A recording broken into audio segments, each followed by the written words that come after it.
On est très heureux d'avoir avec nous Sophie Meuserol, qui est maire adjointe de Montréal. Bonjour Sophie. Bonjour. Voilà.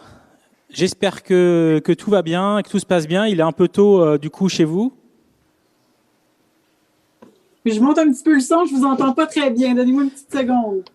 Voilà, non, il n'y a pas de problème. Donc, on a échangé un petit peu sur la problématique autour de la mobilité.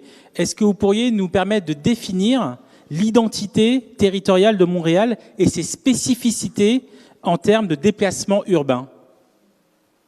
Oui, tout à fait. En fait, Montréal, c'est la deuxième plus grande métropole du Canada. C'est la plus grande ville francophone en Amérique du Nord. Et c'est très intéressant parce que bien qu'on soit en Amérique du Nord et donc on s'attend à une certaine culture du tout à l'auto, Montréal, est quand même une ville assez vieille en termes nord-américains, si je peux me permettre, bien sûr, pas comme en Europe. Mais donc, Montréal s'est développé autour de petits quartiers. On l'appelle souvent la ville des 100 clochers. Donc, dans les quartiers centraux, on est dans un contexte urbain assez dense, ce qui permet beaucoup de déplacements piétons, de déplacements actifs. Et bon, bien entendu, ceci dit, on demeure en Amérique du Nord, donc dans les quartiers un petit peu plus excentrés, là, on se retrouve avec de grandes infrastructures là, routières. Donc, il y a ce paradoxe-là qui est à la fois un enjeu, mais à la fois plusieurs opportunités aussi parce qu'il y a déjà une culture très forte du déplacement actif sur lequel on peut tabler. Alors, Et bien entendu, Montréal, ce qui est très intéressant, c'est qu'on a 4 saisons bien définies. Donc, on profite à la fois l'été de températures là, très intéressantes, mais l'hiver, il peut faire jusqu'à -20, il peut faire très froid et on a beaucoup de chutes de neige. Donc, c'est un contexte aussi particulier pour la mobilité. Très bien. Je vois que maintenant, on partage un petit peu les quelques explications et illustrations que vous aviez présentées. On voit ici sur ce premier slide la situation géographique de Montréal. Et du coup, ce qui saute aux yeux, c'est effectivement la proximité avec les États-Unis et quelque part, cette culture américaine de la voiture, un peu de l'autosolisme qui a évidemment influé chez vous. Comment la ville de Montréal a-t-elle diversifié son réseau de transport urbain pour permettre aujourd'hui d'encourager le multimodal? Mais comme je vous disais, c'est ça, c'est y a un paradoxe là, dans la ville qui est un paradoxe intéressant où les quartiers centraux sont très denses et donc il y a déjà quand même une culture là, au sein de la population, principalement là, dans le centre de l'île, parce que Montréal est une île, faut pas l'oublier non plus, où justement là, il y a déjà un intérêt très marqué pour les déplacements, donc il y a des commerces de proximité et tout ça, ce qui nous permet de tabler sur une culture déjà existante des transports actifs, des mobilités alternatives. Et le fait, ceci dit, que la ville se soit développée quand même dans un contexte tout à l'auto est une opportunité parce qu'on se retrouve souvent avec des rues assez larges qui nous permettent de venir intervenir sur le domaine public puis finalement de repartager de manière intéressante les voies publiques. Donc, ça nous permet d'élargir les trottoirs, par exemple, ça nous permet de déployer plus facilement des voies cyclables dans les quartiers puisqu'on a cette largeur-là sur nos rues. Si vous changez de slide, là, vous allez peut-être avoir l'occasion de le voir. Donc, ce que je disais, les 4 saisons, les quartiers, puis on peut peut-être passer à la prochaine aussi, qui me permettra là, de parler un petit peu de certaines de nos stratégies de mobilité. Voilà, on y est. Oui, alors comme je le disais, en fait, nous, on travaille beaucoup là à déployer un réseau cyclable intéressant puisqu'on sait, bon, le vélo, c'est d'une part une façon abordable de se déplacer.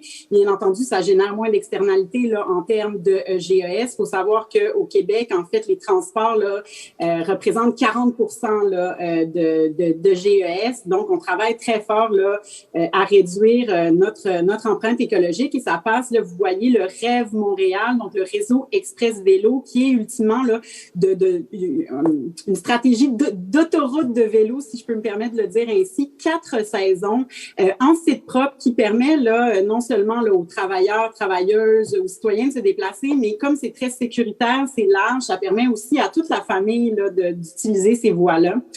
Et donc, on en est très fiers et ça nous permet vraiment là, d'optimiser finalement là, le déplacement, la part modale du vélo, là, 4 saisons. Voilà. Alors comment et c'est les éléments suivants, comment encourager l'inclusion sociale et associer ces nouvelles mobilités et les ouvrir au plus large possible, à la plus large possible population, d'un point de vue revenu bien sûr, mais aussi d'un point de vue géographique. On a eu l'occasion ce matin de bien voir que le sujet c'était pas de distribuer ces mobilités un peu nouvelles, innovantes et vertes que au cœur de ville, mais il faut bien sûr la distribuer. Et du coup, comment Montréal et sa périphérie accompagne aussi et ouvre ces innovations au plus grand nombre? Mais en fait, nous, on est très proactifs, là, notre administration, au niveau de la transition écologique, mais on tient à le faire, bien entendu, en ne laissant personne derrière. Et en termes de mobilité, ça passe d'une part par décloisonner certains quartiers plus excentraux avec des réseaux de transport structurants. Donc, on travaille beaucoup à bonifier notre réseau de métro, donc à prolonger certaines lignes. On a aussi un projet de réseau express métropolitain, donc le REM, qui va venir vraiment là répondre à un besoin de mobilité des quartiers un peu plus excentrés. Et parallèlement à ça, pour les quartiers plus centraux, comme je vous le disais, on travaille beaucoup là à redéfinir un petit peu le partage de la rue pour permettre à tous et à toutes de se déplacer de manière sécuritaire. Donc, bien entendu que les gens puissent continuer à se déplacer en voiture si c'est une nécessité, mais d'accompagner les gens vers un transfert modal, vers des piétonisations. Et on n'a pas eu l'occasion d'en jaser là, plus précédemment avec ma slide précédente, mais on a aussi un réseau très intéressant de vélos en libre service, donc le réseau Bixi, qui est un projet très intéressant parce que c'est une OBNL qui est financée en partie par la ville, mais qui est rentable, donc un réseau là, très fort déployé là, à l'échelle de la ville pour permettre le vélo en libre service. Puis de plus en plus, on est en train d'électrifier aussi une partie de la flotte pour permettre justement à des secteurs plus excentrés de pouvoir bénéficier de ça. Autre chose qu'on travaille beaucoup parce que le transport des personnes, c'est fondamental, mais on travaille aussi à améliorer le transport des marchandises. Il faut savoir que, bon, il y a beaucoup ça génère beaucoup de camions, ça génère des externalités négatives. Et dans la volonté justement d'apaiser les milieux de vie, d'avoir des quartiers plus intéressants, plus conviviaux, on travaille beaucoup là donc à créer ce genre de mini-hub là pour pouvoir faire la livraison de colis le dernier kilomètre, donc avec des véhicules très faibles en carbone, que ce soit des vélos cargo électriques ou de toutes petites voitures électriques qui nous permettent finalement d'apaiser les quartiers, de répondre aux impératifs de la transition écologique, mais aussi de générer de la vitalité économique parce que on rapproche finalement là, les commerces des gens qui se font livrer des choses. Et donc, on déploie ce genre de hub-là avec justement des partenaires privés aussi pour pouvoir enlever des camions sur la route et pouvoir vraiment continuer là, à apaiser, à sécuriser les déplacements, donc tant des gens que des marchandises en contexte urbain. Donc, on travaille très fort cette logistique urbaine-là pour la rendre à échelle humaine. Et ça, vous voyez à l'écran, c'est notre réseau de transport collectif structurant qu'on est en train de prolonger.